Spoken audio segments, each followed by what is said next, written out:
Thank you very much, Ian. Good afternoon, everyone. Welcome to the Barclays Center for this very momentous occasion in the Brooklyn Nets history as we welcome the 18th head coach of the Nets and the first Brooklyn Nets head coach.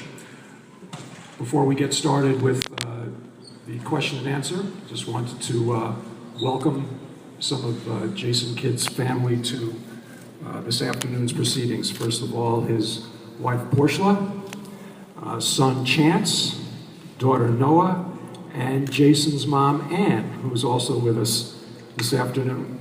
And also not with us because they are in school this afternoon, TJ, Maya, and Giselle. Before we get started, I just want to let everyone know what's going to be taking place. General Manager Billy King will have some opening remarks, followed by the remarks of Jason. Yes, we have some nice gifts for the family. We'll then have a question and answer. Please wait for the microphones. Bryn and Paul will have the microphones. Please just raise your hand. They will get you the microphones. And please announce what affiliation that you are representing so everyone who is watching at home on Yes will know who is asking the questions. So at this point, I'd like to turn things over to the General Manager of the Nets, Billy King. Billy? Thanks, Gary. Good afternoon, everyone. To me, it's an exciting day for the Brooklyn Nets to have a chance to introduce Jason Kidd as our next head coach.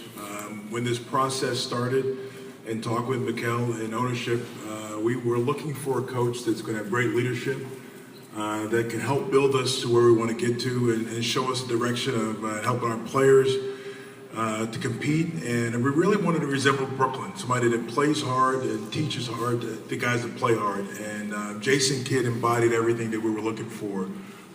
It was something that we didn't start out looking for Jason, but as I started this process as a general manager, you're always looking at people potentially who could be good coaches because you never know when you may need one. And I had the pleasure of meeting Jason, I think it was in '99 when he was at USA Basketball qualifying tournament in Puerto Rico. Got to know him then. I was part of USA Basketball as a treasurer. And so throughout the Olympics and been around him and observed him. Had a chance to talk to Coach K yesterday about Jason and did a lot of research. And the one thing I think people will always know about Jason is he was somebody that always worked hard. And that's something I think will translate into the coaching. Does he have a learning curve? Yes, but I think if you know Jason, he doesn't take something and just say, I want to be good at it. He wants to be great. And I know that, and in my meeting with him, he talked about our team. He knew the personnel, talked about how he would use them in certain ways, how he defensively, how he wanted to play. He talked about offensively, what he wanted to do, want to get up tempo, wanted to get ball movement. He's someone that was an unselfish player. He wasn't a great shooter coming into the league, but I can relate to that. But the one thing he did, he became a very good shooter. I never did. So, but the one thing I do know is that we've got somebody here that's going to work his butt off to make sure we go in the right direction. So without further ado, Jason Kidd.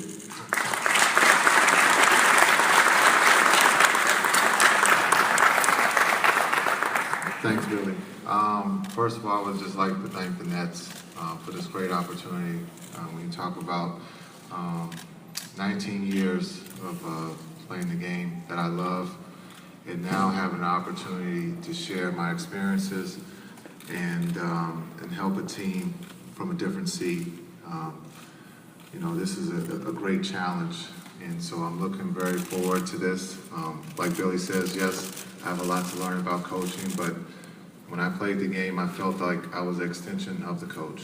And now I look to Deron, to be that guy to execute the game plan that, I think that we can win. And not just Deron, but the rest of the guys on the team. And so, again, I'm very excited. I would like to thank management and Billy for giving me this opportunity.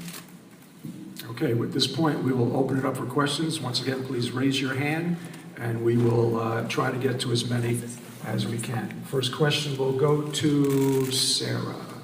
Jason, just over a week ago, you still were an NBA player. Now that you're announced as the head coach of the Brooklyn Nets, can you just describe what goes through your head and the emotions as you sit here today? Well, I think you're nervous. I mean, I'm a rookie.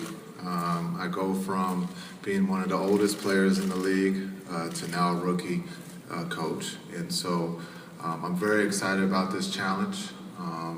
I think here in Brooklyn we have a special opportunity to achieve that status, and that's to be a championship type caliber team. And so I'm looking forward to being a part of that and helping with structure. But again, sharing the things as a player, is being unselfish, communicating and being tough. And hopefully I can get that across to the guys. Before we go to another question, I just want to acknowledge two other people. First of all, Irina Pavlova, the president of Nexum Sports, and Bruce Ratner, the president of Brooklyn. Thank you, Bruce.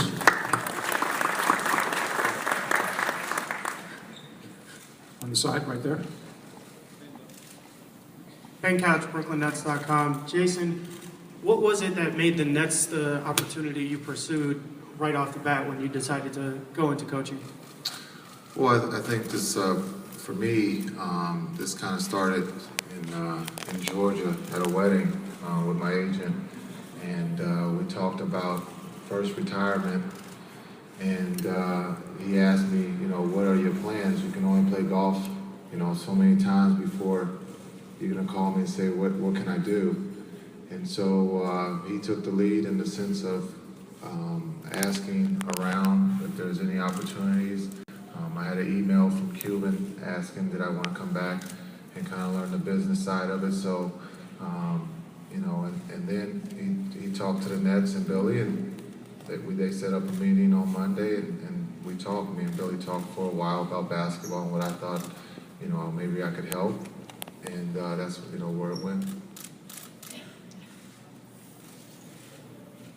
Hey Jason, Andrew Rosario, What's the 411 TV. How soon after you decided that you were going to retire, that you wanted to pursue a head coaching position, and if the Nets hadn't offered you the position, would you have looked at another team, possibly from an assistant standpoint as well?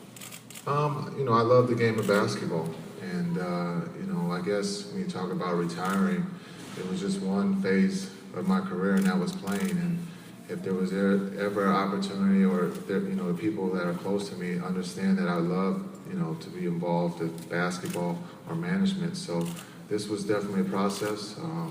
Maybe you can say the process is kind of, has been moved up quite quickly, but I'm excited for that challenge. And, I'm looking forward to working just as hard as a basketball player as a coach. Before we get to our next question, just also want to acknowledge the CEO of the Nets, Brett Yormark, who is also here. Sorry about that, Brett. Next question. John Torrenley, Brooklyn Daily Eagle. Hey, Coach, welcome back to Brooklyn. Thank you. I guess one of the words that came up throughout last season, whenever there were trying times with the Nets, was the word toughness, resilience, things that sometimes the teams didn't exactly respond the way it should have, maybe in times of crisis. How, in your first foray into coaching here, do you expect to get that out of your players? Well, I think you have to start with structure, understanding we're here to build something, that you have to have structure and understand, it starts with your leader. And when you look at Deron, I think he's one of the best in the league at that. And so, that's your best player. And also, he's the one that is going to relay the message as much as the guys will hear me talking. You also have to police yourselves. And when you look at this is a veteran ball club. When you look at Wallace, Joe Johnson, Lopez, these guys have been in the league for a little bit. So my message is going to be simple. Understand you got to play hard. You have to play defense. And there's always going to be, we're going to grow together. And that's what's going to make it special. Right in the middle. Jason, Rob Powers from Channel 7. Welcome, congratulations. In more general terms, did you always know in the back of your head years ago that this is where you would end up as a coach in the NBA? I can't say I thought about coming back to to Brooklyn or the Nets, but as a player, you have to get better as a player. Work on your weaknesses. My jump shot was definitely a weak spot. I didn't come in the league as a shooter, and I guess some will say I left as a non-shooter. So,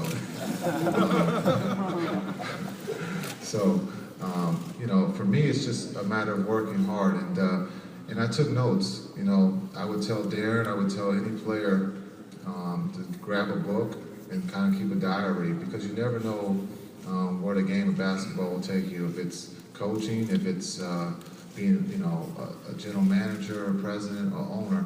Because if you look back at those notes, you can understand how to handle different situations. So I started that process a little bit right the year before we won a championship in Dallas.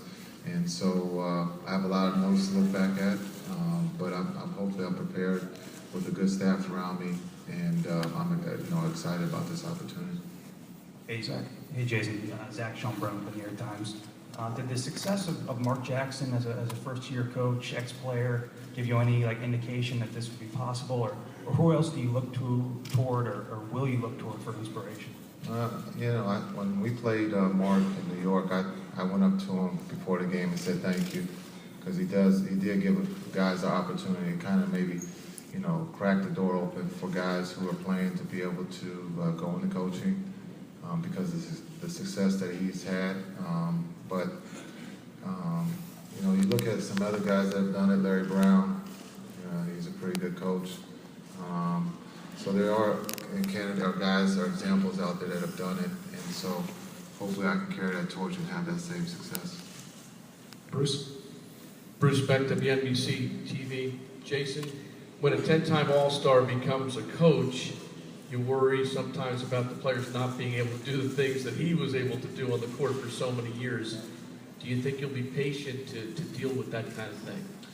Yeah, again, this isn't something that just happened overnight. If you kind of look at my career, I was all right at the beginning. Learning the game of basketball, understanding what it took to win. But later in my career, I was trying to set myself up for the position of maybe one day being a coach. I understand what it takes to come off the bench. I understand what it means when you can't make a shot. So even though I've had some success as a player, I've also had some failures. And so I know what a player feels like when he feels he can't throw it in the ocean. I understand when you're going, when a player is hot, you got to get him the ball. Hopefully I can rely on the experience I've had as a player, but also the experience of my staff, being able to lean on them and also talk to Billy a lot, as we go through this. Right there. Devin Carpethian, Brooklyn Game. Jason, you have a team right now that's pretty much has its core set and had a disappointing end of the season last year. How are you hoping to improve upon last year's experience with the Nets? How are you hoping to tweak things to improve the team? I think you look at, you have one of the best point guards in the league, and that's a very important position in this game. And then you have a young, Lopez is young and very talented, and the sky's the limit for him. And so when you look at the two positions, those are pretty much important. And so those are kind of locked in there. So my job is to put these guys in position to be successful. When you look at some of the best franchises in sports, you use San Antonio. We want to be a team that wins 50 games, on a regular basis, 12, 13 years. And so, my job is to put guys in a position to be successful. And also guys, have to be patient and listen, because I was a player and I felt like I knew everything. And so it's always going to be, where we can communicate and we can agree to disagree sometimes. And so, that's what I guess a coach has to understand too. Bonnie? Jason, Stephen Bonnie from the New York Daily News. Do you have a system in mind for this team, a vision of how you want them to play? Well, the vision is to win. You look at the pieces right now. You have a very talented center. You have some great perimeter. Again, my experience as a player playing Brooklyn was once they got to 88, 89 points, they kind of unplugged. So, I wanted this team to be able to, explore early, kind of get up and down. But you can't forget about, Lopez, because he is the key, a big key to their success. So But I want to be able to use guys in different positions where Deron just isn't the only one bringing the ball up. But this is a team that's hopefully we can get to 100 points because they have that type of talent that can put the ball in the basket, but you can't win championships if you don't play defense, and that's where we're going to start. We're in the back. Hey Jason, Pat O'Keefe, News 12 Brooklyn. Given where the franchise stood when you left in 08, what do you think of all the changes it's gone through? The new arena, the new location, the new look, everything? I think it's incredible. East Rutherford, I don't think. Nothing against East Rutherford, but this is beautiful. They talk about Bruce Radner's vision to be able to see this way before anybody else, and to get the team here to Brooklyn. And if you talk about a sports place, you couldn't have a better place to put an NBA team. So this is incredible, and I'm just happy to be part of the family. Jason, Gemini Keys, NBA. This is a great way to kick off the Father's Day weekend, so congratulations, man. Thank you. Jason, would we still be here today if perhaps you would have had a more productive postseason with the Knicks this season? I've had that question asked, and unfortunately, it had nothing to do without me scoring. My game has never been about scoring, but for me, it was about making the decision that I thought was right, and that was to retire. The game of basketball has been great to me, 2 times over. And, one of the things I never wanted to do was to walk away from the game because of an injury. And a knee injury or something where I couldn't come back from. So, I had this conversation with my agent and my wife in Sea Island, Georgia. And, they probably felt he has a little gas left in the tank, but, in my heart, this was the thing to do after 19 years. In the back, please. Jonathan Donaldson with BCN. I was just wondering, with the draft just a few weeks away, are there any players you've been looking at or some team needs? That question must be for you, Billy. Well, the one thing we've had a couple workouts this week, and then next week there'll be a lot more. So that'll be Jason will get involved. He's got the list of the workouts. He's got the summer league schedule. So he'll get it documented pretty quickly. Mazia? Mike Mazzi, ESPNNewYork.com. Billy, what made Jay Kidd stand out in the interview process, and how big of a risk do you feel like this move is, bringing in a guy who has never coached before? Well, I think really what stood out to me was his leadership one-on-one. And I've seen that before. You see it up close when you talk to him. Just his knowledge of the game as we talked, and he was talking about different teams and their sets and how it would work with our team and how we'd use personnel in a different way. And to me, I think the ceiling for him is very high because I think he has a great work ethic and knowledge. And I think working together, we can build something that can last a long time. Risk, I think anytime you make a hire, I think it's a risk. But you got to believe in your gut and the person. And the one thing about Jason is people have counted him out a lot of times, and he's proven wrong. And so I've known him for a long time, and his work ethic, I believe he'll be good. I don't worry about guys, the risks. I think, we've taken quite a few risks here in making trades, but I think if you believe in something, believe in the people that you're going after, that it'll work, and that's what I believe in. Phil? Philip Bondi, New York Daily News. Jason, there's been a lot of talk about you bringing back Lawrence Frank, or have you talked about your staff yet, and is that a realistic idea? We're in discussions. I'm thinking about the staff. A lot of people have speculated about Lawrence, and he would be a great candidate. So, but there's a lot of people out there that I'll be giving a phone call to, and so I understand that my staff I will, lean on heavily and learn from, and he would be a great candidate. I guess I can use this as a recruiting tool for him to join me here, in Brooklyn. Peter Schrager, Fox Sports. Jason, you talked about your relationship with Deron, obviously blossomed through Team USA. Can you talk about the birth of that relationship and your friendship and how that's gone over the years? Well, I think when you talk about Deron, I got to know, I got to play against him when he was in Utah and then here in Brooklyn. But I got to really know him during the trials when we were in Vegas, and then also when we played in the Olympics in China.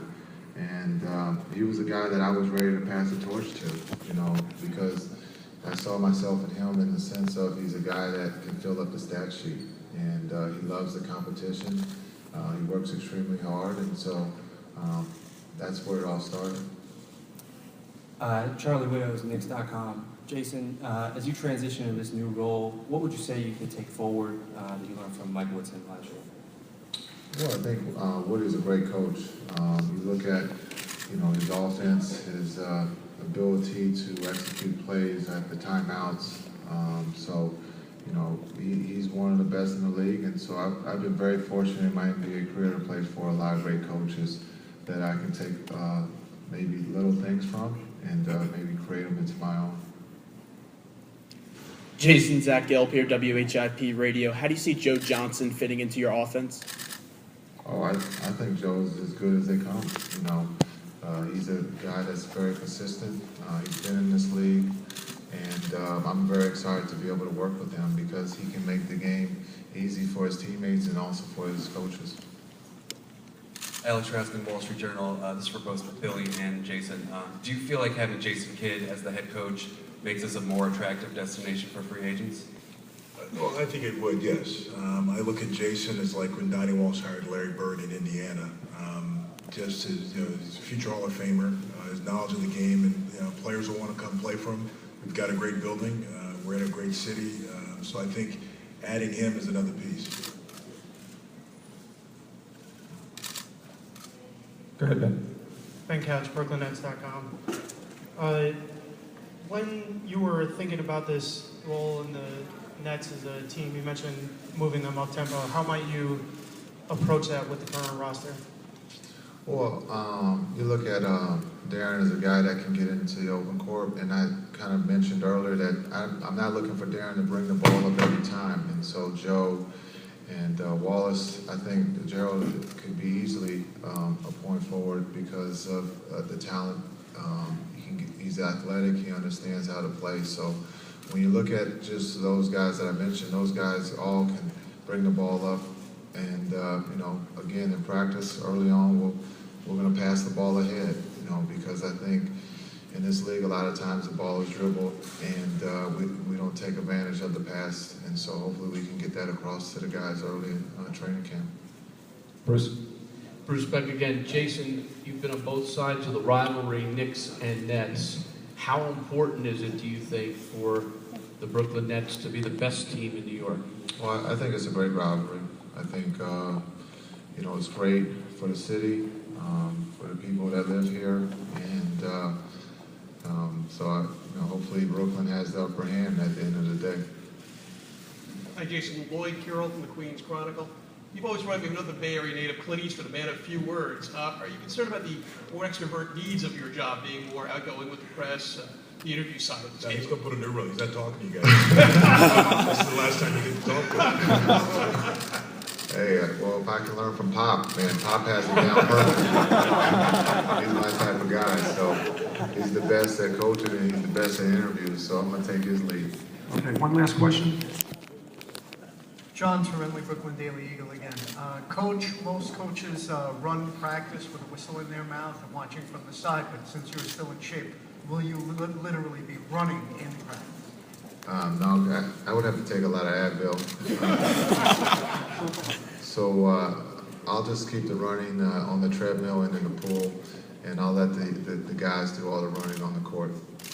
Okay, I would like to thank everybody for their participation. We're going to break down, take photos on the stage, and then there'll be limited availability off to the sides with both Billy and Jason. And once again, I thank you, and let's turn it back over to Ian Eagle. Ian? Deron, you've been an all-star in this league for quite some time. I'm just wondering, what do you hope to learn from Jason Kidd, who's an all-time great point guard? I don't know. It's just blank paper right now I got in my head. So, the list is infinite. He's, like you said, he's been doing this for 19 years. It's a lot more experience than I have. He's won a championship. He's won 2 gold medals. So, I can learn a lot from him.